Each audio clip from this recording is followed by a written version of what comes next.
ठीक है भाई। आज हम पढ़ेंगे प्रश्नावली 5.1 का पहले का दूसरा सवाल।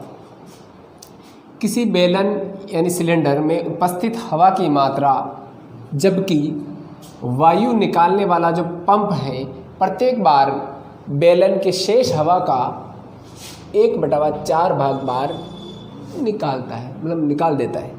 ठीक है, बेलनाकार जैसे हम एक सिलेंडर बनाते हैं, यहाँ पर ये एक सिलेंडर है। ठीक है, समझ रहे हो ना मेरी बात। और ये एक पंप लगा हुआ है इसके अंदर, ठीक है, और यहाँ से हवा बाहर निकलती है, समझ लो। ठीक है, ठीक है, यानी कि जैसे एक बार पंप मारा, यानी इसमें टोटल जैसे एक भाग हवा का भरा हुआ है। हवा का जो पूरा भाग है ना, पूरा भाग 1 है। कितना है? 1।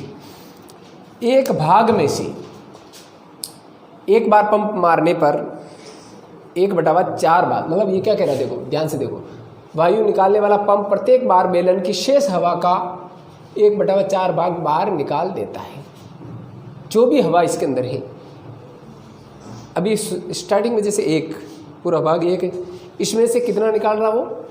1/4 भाग बाहर निकालता है। ठीक है, तो अब देखो सूची कैसे तैयार होगी, देखो इधर देखो, जैसे 1 में से क्या निकालेगा? 1 में से 1 का भाग का 1/4 है। 1 माइनस, आप इसको ऐसे लिखोगे, 1 माइनस 1 गुणा 1/4। 1 तो टोटल भाग है, 1 में से 1 का 1/4 भाग, 1 का 1/4 भाग, समझ रहे हो? 1/4 भाग निकालता है हवा में एक पंप मारने पर। एक तो हवा है, एक पंप का 1/4 निकालता है, समझ में आया? ठीक है, शेष हवा का भाई अभी तो कुछ निकाला ही नहीं, तो एक पूरा यही है। शेष हवा का जो यहाँ शेष हवा का 1/4 भाग निकालता है, ये सवाल कह रहा है। अभी 1 माना तो 1 का 1 ही लिखना आएगा। ठीक है, अब जाहिर सी बात है 1 को 1 से गुणा करेंगे तो 1 ही आएगा, देखो है ना। यहाँ ले लेते चलो, 1 भाई 1 को 1 से, ये तो 1 ये हो गया, ठीक है, और माइनस 1 को 1 से गुणा करेंगे तो 1, और इसके नीचे कुछ नहीं बटा 1, 4 ने हर गुणा गैर 4 के 4 ही आए, समझ रहे हो मेरी बात। इसके नीचे कुछ नहीं बटा 1, इसका आप क्या ले लो? ले से लेंगे, तो ले से लेंगे तो इसको 4 से गुणा करेंगे, इसको आप 1 से गुणा कर दो, समझ रहे हो ना। 4 एकम 4, 4 एकम 4, ले से आ गया 4। जो संख्या हर में आपने गुणा, ये देखो वैसे लिखना नहीं होता, ये तो अपन समझने के लिए लिख रहे हैं यहाँ पर। भाई हर में ऐसी संख्या से गुणा कर दो कि ले से जो बराबर हो जाए। तो 4 को 1 से गुणा करेंगे तो क्या आएगा? 4 एकम 4 माइनस 1 एकम 1, 4 में से 1 जाएगा, कितना बचेगा? 3/4, यही तो बचेगा, है ना। तो अब शेष हवा क्या बचेगी? 3/4। ठीक है, अब इसी तरीके से अब और जैसे दूसरी बार पंप मारा, है ना, दूसरी बार पंप मारा, जैसे दूसरी बार पंप और लगाया तो किसका? 1 में से ये तो निकल गया, अब 3/4 माइनस किसका? शेष हवा का, यानी शेष हवा 3/4 ही है, इसका कितना निकल रहा है? 1/4 भाग निकल रहा है ना भाई। ये तो बची हुई, इस बची हुई शेष भाग का 1/4 निकालना है। ठीक है, तो आप इसको पहले गुणा करो, 3 एकम 3 और 4 चौक 16, है ना। यानी कि बाकी किस में से घटाना है? 3/, या आगे हल कर लेते, जगह कम है अपने, हमने यही हल करते चलते हैं। 3/4 माइनस 3/16, इसका मतलब इसका ले से लेंगे तो क्या आएगा? 16 ही आएगा ना भाई। इसको 1 से गुणा कर दो और इसको आप 4 से गुणा कर दो, 16 ही तो आएगा। इसको इससे गुणा करेंगे तो 4 3 12 माइनस के 3 एकम 3/16, यही तो आएगा। 12 में से 3 जाएगा, कितना बचेगा? 9/16। ठीक है, इसी प्रकार से और जैसे पंप मारा, अभी इसके 9/16 माइनस 9/16 का 1/4 भाग बाहर निकलेगा, वही हिसाब कर रहे हैं ना वैसे वैसे। तो अब यहाँ पर लिखो, देखो 9/16 माइनस का चिन्ह माइनस लगा दो, 9 एकम 9 और 16 चौक 64, 16 चौक 64 है ना भाई, है ना। तो अब देखो, अब इसका जो ले से आएगा वो क्या आएगा? इसका लय से लेंगे तो क्या आएगा, 64 ही आएगा। इसको 16 चौक 64 होते हैं, और इसको 1 से गुणा कर देंगे, इसको इससे गुणा करेंगे तो 9 चौक 36 माइनस 9 एकम 9 बराबर 36 में से 9 को घटा लो, 6 जाए 3 हो जाएगा तो 27/64, 27/64 आएगा ना भाई। इसी तरह से क्रम चलता रहेगा। यानी अतः हमें जो सूची प्राप्त हो रही है, अतः सूची हमारे सामने क्या आ जाएगी, 3/4, 9/16 और 27/64। इसी तरह से डैश डैश कर दो आगे। सूची कितनी भी आप निकालते जाओ, सूची निकाल सकते हो। लेकिन अब सवाल क्या कह रहा है, आपको पता है ना कि ये सूची एपी में है या नहीं, ये भी हमें निकालना है। इसका सार, अगर इसका सारवंतर बराबर आ रहा है तो हम एपी है, और सारवंतर बराबर नहीं आ रहा है तो एपी नहीं है। समझ में आया यहाँ तक? अब बोर्ड पे जगह कम है, पहले आप इसको उतार लो। ठीक है भाई। अब देखो, अब इस सूची को अपन चेक करेंगे आगे, है ना। हाँ, तो अब देखो जो भी सूची दे रखे हैं, हाँ सूची अपने सामने है। 1, 3/4, 9/16 और 27/64, फिर आगे डैश डैश। यानी कि ये A1 हो जाएगा, ये A2, ये A3 और ये A4। ठीक है ना। अब देखो यहाँ पर, यानी कि वही D बराबर A2 माइनस के A1। A2 कितना है, 3/4 माइनस के 1। अब इसके नीचे कुछ नहीं है, 1 मान लेते हैं। अब इसका हम क्या लेंगे, लय से लेंगे तो 4 ही आएगा, साफ ही दिख रहा है। इसको आप 4 से गुणा कर दो और इसको आप 1 से गुणा कर दो। 3 को 1 से गुणा करेंगे तो 3 माइनस 4 को 1 से गुणा करेंगे तो 4 एकम 4 बराबर 3 में से 4 जाएगा तो माइनस का 1/4 बचेगा ना भाई, माइनस का 1/4 बचेगा ना। इधर देखो, आगे यहाँ तक समझ में? ठीक है। अब नेक्स्ट और निकालो, A3 माइनस के A2। A3 कितना है, 9/16 माइनस के A2 3/4। 1 मिनट इसको मिटा दो। हाँ, अब लय से लो, इनका लय से कितना आ जाएगा, 16 आ जाएगा। इसको आप 4 से गुणा कर दो, इसको आप 1 से और इसको आप 4 से, है ना। 1 को 9 से गुणा करेंगे तो 9 एकम 9 माइनस 4 को 3 से गुणा करेंगे तो 4 3 12 बराबर 9 में से 12 जाएगा, कितना बचेगा, माइनस 3/16 आ रहा है, अलग आ गया भाई। अतः ये दी गई सूची एपी नहीं है ना। अतः यह सूची एपी नहीं है। समझ में आया ना, एपी नहीं है अर्थात अर्थ समांतर श्रेणी नहीं है, यानी कि अर्थमेटिक प्रोग्रेशन नहीं है। ठीक है, ठीक है। अब हम पढ़ेंगे दूसरा सवाल, है ना। तीसरा, पहले का तीसरा है भाई, है ना। पहला हो गया, दूसरा हो गया, अब तीसरा सवाल। प्रत्येक मीटर की खुदाई के बाद एक कुआं खोदने में आई लागत, जबकि प्रथम मीटर खुदाई की लागत 150 रुपये। ठीक है। और बाद में प्रत्येक मीटर की खुदाई की लागत 50 रुपये बढ़ती जाती है। यानी आपने प्रथम मीटर, जैसे एक कुआं है, ठीक है ना, आपने एक कुआं खोदा है ना, ऐसे कुआं खोद रहे हो, ठीक है। आप जैसे प्रथम मीटर की जो आपने खुदाई की, उसकी जो लागत है ना, प्रथम मीटर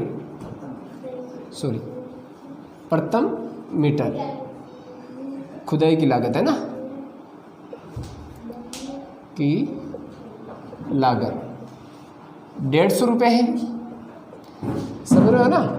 अब जैसे आपने जैसे 1 मीटर खोदा आपने, प्रथम मीटर में तो आपके 150 रुपये की लागत आ गई, लेकिन आपको लगा कि नहीं और खोदना है, आपने जैसे 1 मीटर और गहरा किया, 50 रुपये इसमें और प्लस कर दिए, है ना, 50 रुपये और प्लस कर दिए, समझ लो 50 रुपये इसमें और जुड़ जाएंगे। फिर आपने और 50 मतलब और 1 मीटर और खुदाई की, है ना। देखो 150 में आपने 50 जोड़ा तो यहाँ पर कितना हो जाएगा, 200 हो जाएगा। फिर आपने 50 और जोड़ दिया इसके अंदर, यहाँ के कितना हो जाएगा, 250। फिर आपने और कर दिया, कितना हो जाएगा, 300। इसी तरह से क्रम चलता रहेगा ना, समझ में आया। यानी कि पहली लागत आपके 150 रुपये है, ठीक है ना। आपने 1 मीटर और बढ़ाया, दूसरा कितना हो जाएगा, 50 रुपये और बढ़ेगा तो 250 हो जाएगा, मतलब सॉरी 200 हो जाएगा। फिर आपने और 1 मीटर खुदाई किया, फिर कितना हो जाएगा, 250 हो जाएगा। यानी 50-50 मीटर बढ़ता जा रहा है। फिर 300, इसी तरह डैश डैश कर दो आगे, ठीक है। ये सूची तैयार है ना, ठीक है, ये सूची बन गई। अब देखो ये सूची एपी में है या नहीं है, हमें ये पता करना है। तो कैसे करोगे, देखो डी बराबर, अपन को ये तो पता है ना, ये A1 है, A2 है, A3 है, A4 है। यानी कि A2 माइनस के A1, A2 है 200 माइनस के A1 है 150। अपन को वैसे पता चलेगा 50-50 जोड़ रहे तो ये सूची तो है ही है, एपी में तो है ही है ना, ये सूची एपी में, यानी 50 आ रहा है। अब कैसे भी देख लो ना यार, आप निकालो, हाँ A3 माइनस के A2, A3 कितना है 250, यानी कि 200 निकलेगा, कितना 50 बचेगा। फिर A4 माइनस के A3 300 माइनस के 250 बराबर कितना 50, यानी डी का मान बराबर आ रहा है ना, 50-50 ही आ रहा है ना। तो आप लिख दो, अतः यह सूची एपी है, यानी समांतर श्रेणी में है, अर्थमेटिक प्रोग्रेशन है, ठीक है भाई। उतार लो ये सवाल। देखो अब हम चौथा सवाल पढ़ेंगे। खाते में प्रत्येक वर्ष का मिश्र धन, जबकि 10,000 रुपये की राशि 8% वार्षिक दर से चक्रवृद्धि ब्याज पर जमा की जाती है। यहाँ मिश्र धन का मतलब है कि जो मूलधन होता है, जो पूंजी होती है और उसका ब्याज दोनों मिल जाता है ना, खाते में जमा हो जाता है, यानी वो मिश्र धन जमा हो जाता है। समझ रहे हो मेरी बात। देखो अब यहाँ पर चक्रवृद्धि ब्याज की बात कर रहा है, तो चक्रवृद्धि ब्याज का सूत्र क्या है, यानी उसमें हम मिश्र धन भी निकालते हैं ना, तो हम यहाँ लिखेंगे, हाँ मिश्र धन बराबर, अच्छा पहले इसमें वो लिख लेते हैं, देखो रुको, इसमें समय वगैरह वो लिख लेते हैं ना। देखो यहाँ मूलधन कितना है, मूलधन तो है 10,000 रुपये ना, ठीक है 10,000 रुपये। इसके बाद में समय कितना है, नहीं समय 1 वर्ष है, अभी 1 वर्ष ले लेते हैं ना।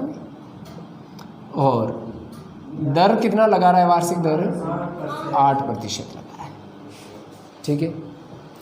हमें चक्रवृद्धि ब्याज चाहिए, इसलिए चक्रवृद्धि बरा है ना, चक्रवृद्धि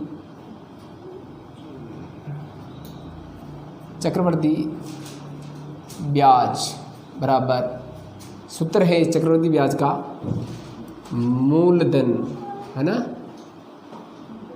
मूलधन गुणा कोष्टक 1 प्लस की दर बटावा 100 गुणा घात है समय, यही तो सूत्र है। अब चक्रवृद्धि ब्याज का मतलब है कि हम चक्रवृद्धि ब्याज निकाल रहे हैं, इसका मतलब इसमें डायरेक्ट निकलेगा, मूलधन भी साथ में जुड़ेगा, उसको बोलते हैं मिश्र धन। मतलब मूलधन के साथ में जो भी ब्याज जुड़ेगा वो मिश्र धन आएगा, समझ में आया ना। तो यानी हम इसको ऐसे लिख सकते हैं, यानी कि मिश्र धन है ना, तो इसका मतलब मिश्र धन बराबर मूलधन कितना है 10,000 है ना, 10,000 गुणा कोष्टक 1 प्लस की दर कितने लगा रहा है 8% बटावा 100 गुणा समय 1 वर्ष, ठीक है। अब देखो इसका मतलब है कि पहले तो इसको ले से लेकर के बराबर करेंगे ना, यानी कि वही मिश्र धन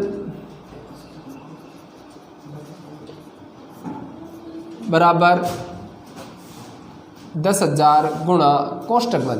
अब इसके नीचे कुछ नहीं बटावा 1। इनका जब ले से लेंगे तो इसको आप 100 से गुणा करोगे, इसको आप 1 से गुणा करो। 100 से गुणा करेंगे 100 एकम 100 और 100 एकम 100।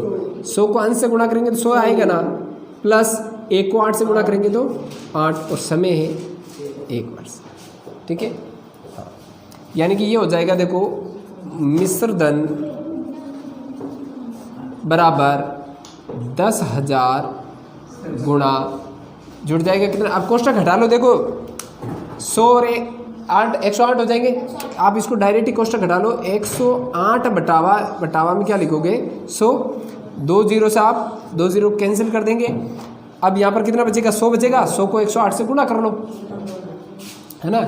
इधर 100 को 108 से गुणा कर लो, 0 0 0,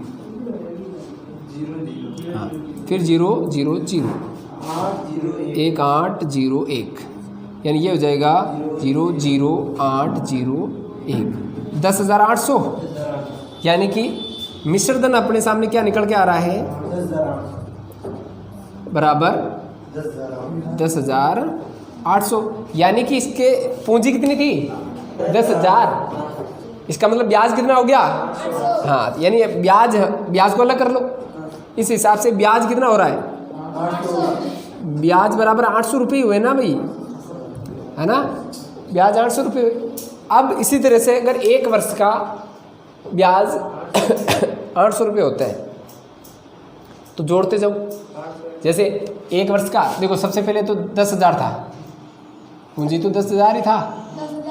फिर क्या बना, सूची कैसे बनेगी, 10,800 हो जाएगा, है ना। फिर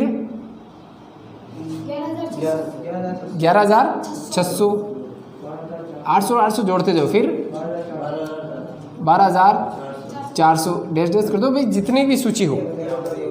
समझ में आ रहा है मेरी बात, अरे नहीं समझे क्या, ये सूची तैयार हो गई, यानी ये सूची हो गई। अब यानी कि ये A1 है, कितना है A1, A2, A3 और A4। ठीक है, अब जगह नहीं थी इसलिए मैंने यहाँ नीचे लिख दिया, बाकी ये सूची हमेशा सीधी होती है, सामने लिखी होती है। ठीक है, अब आप इसको यह कर सकते हो, देखो D बराबर, वैसे ये भी AP है क्योंकि 800 रुपये जुड़ रहा है प्रत्येक में, तो 800 रुपये जुड़ रहा है ना, तो इसका मतलब हम इसको D बराबर आप लिख भी सकते हो। देखो A2 माइनस के A1, A2 अपने सामने कितना है 10,800, माइनस के आप 10,000 घटाओगे तो 800 रुपये तो आएगा, तो 800 ही आएगा। ठीक है, फिर D बराबर A3 माइनस, वो D तो आ गया मान समझ लो, A3 माइनस के A2। अब A3 कितना है, A3 कितना है 11,600 माइनस के 10,800, वही 800 ही आना है ना।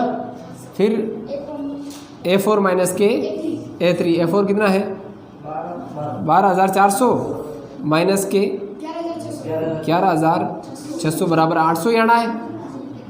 ठीक है, बराबर आ रहा है D, तो D बराबर अपने सामने क्या आया 800 आया ना। इसका मतलब अतः यह सूची